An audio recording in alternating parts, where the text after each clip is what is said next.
Like this, like Ladies and gentlemen, we're live here in Mercedes, Texas, in the 956, home of a legend, right? Home of the beautiful, the talented, and the lovely Elida Reyna.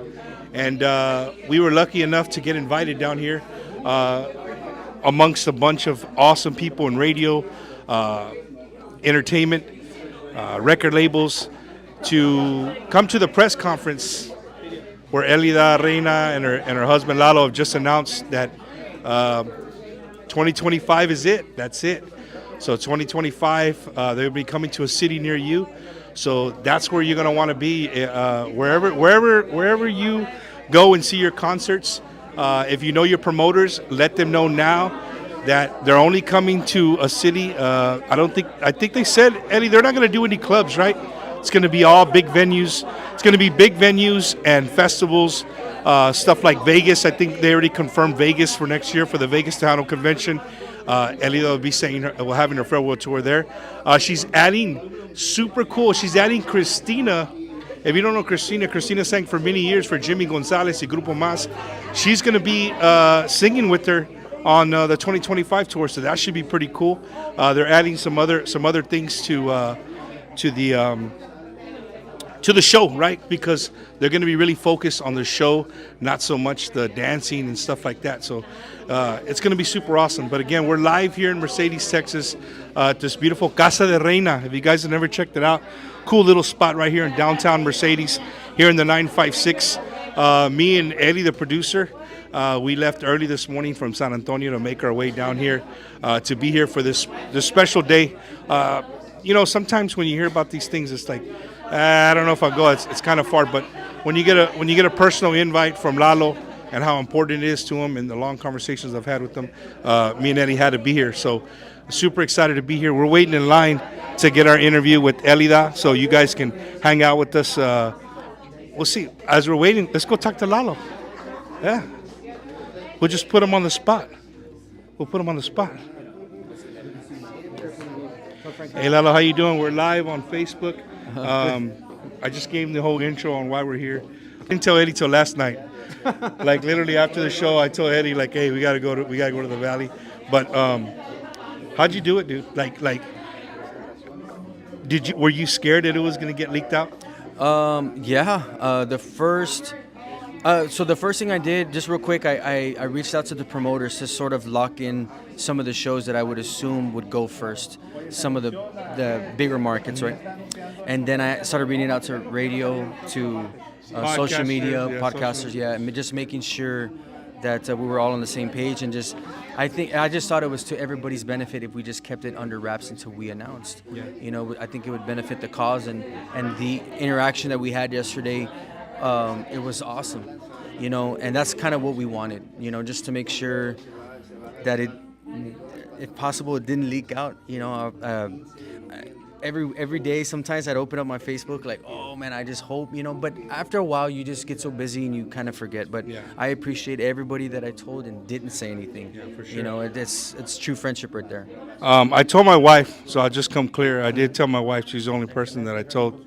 But you know, Lalo, for us in the Tejano world, this is crushing in a sense, right? Like it's somebody that we grew up listening to, and has been a part of our industry for so long, man. Mm-hmm. Somebody like yourself that's been the driving force behind Elida and the band. Are you gonna be able to just to like let the reins go and enjoy? Like, are you gonna do a lot of golfing? Like, no. As a matter of fact, I'm gonna there's other things that I want to do, Bumper, and it's necessarily not music.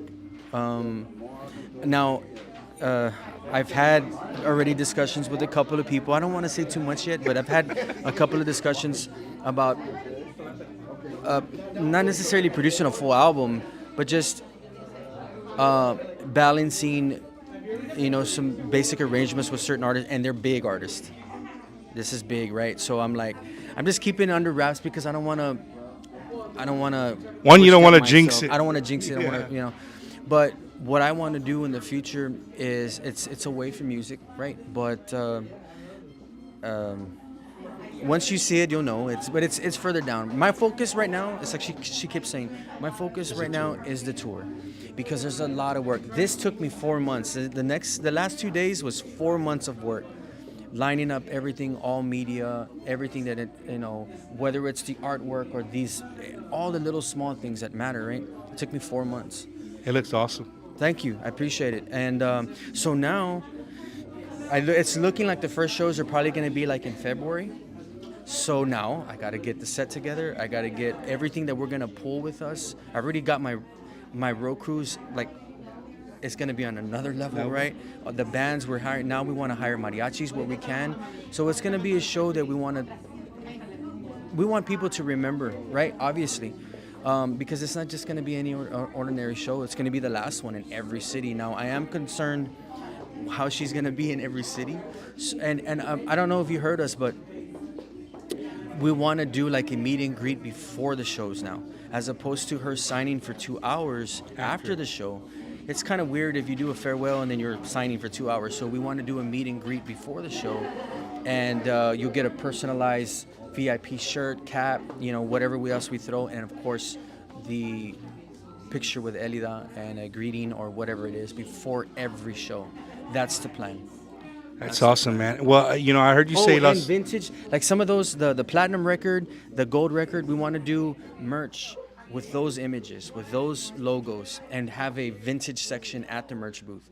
Bro, you need just a suggestion. Yeah. A collage of the album covers, That would but be awesome. all looking on a T-shirt. That would be awesome. No, It would sell. Yeah. I would buy it. Yeah, no, for sure. I would That's buy why I'm telling you, I would definitely buy it. Right. But again, for the people watching, fans of Bumpers Wacky Wednesday, like El said, they're moving on, not per se bigger and better things, but life, right? Right. We assume that music is everything that Right. that you got that revolves around your guys' life, and that's not necessarily true. You know what I mean? And it's just like anybody else, right? If you, for me, I'm in the military, right? I did 21 years, and after 21 years, like, hey, I'm done. Like, I'm not gonna go and suit up. And Can I tell you well, something? first of all, I won't fit in there. I want to tell you something, and maybe some people understand, maybe some won't, but I almost look at it like if you're playing a video game, right? And after every level, you fight a villain, right? To get to the next level, and you keep fighting, and you keep fighting, and you keep fighting. I felt like I was at the last level, and that villain was myself. I was fighting myself, bro. I felt like nothing was ever good enough. I was always like, man, I can do better. I can make it. Dude, if I had a chance to mix a song, I would do it 100 times. That's why Freddie Jr. said, you got to let the baby be born. Mixes sometimes take 15, 16, 17 times.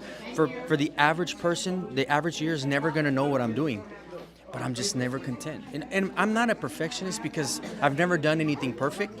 But I feel like I try to make it the best that I possibly can. But once I was content and I was happy with what we done, and Elida told me, babe, I'm ready. But you need to take me out there one more time and all the shows. That was 4 months ago. So I got on the phone and I started calling and I started organizing all this stuff for her because she deserves it, Bumper. Straight up. No, for sure, man. For sure. Yeah. I mean, 33 years, dude? I think next year will be 33 Yeah, years. 33 years in the industry and have been grinding. It's not like 33 years I'll make an album and sit at home and let the album ride. Like, 33 years of being on the road all over the United States and Mexico, show after show after show. You know what I mean? We feel you leave when you're still relevant and you're still doing what you should be doing for the industry. That's for real. I mean, that's when you leave. Not when you're like, oh, she's still here. That's not when you leave. You know what I mean? You do it when you still have new music coming out, and she's still very, like I said, relevant. Shows, she's still a headliner, and that's when you do it. But you have to accept what you've done in your career, and once you do that, like somebody asked us on social media, they said, do you regret anything? And it's like, you can't. Not if you accept everything you've done, and you're happy with everything you've done. Even before me, she had great music. I was a fan. I was a fan. So the whole point was just to add to her legacy. So, and they're definitely going to add to the legacy. Again, dude, it was an honor to get a personal invite from you.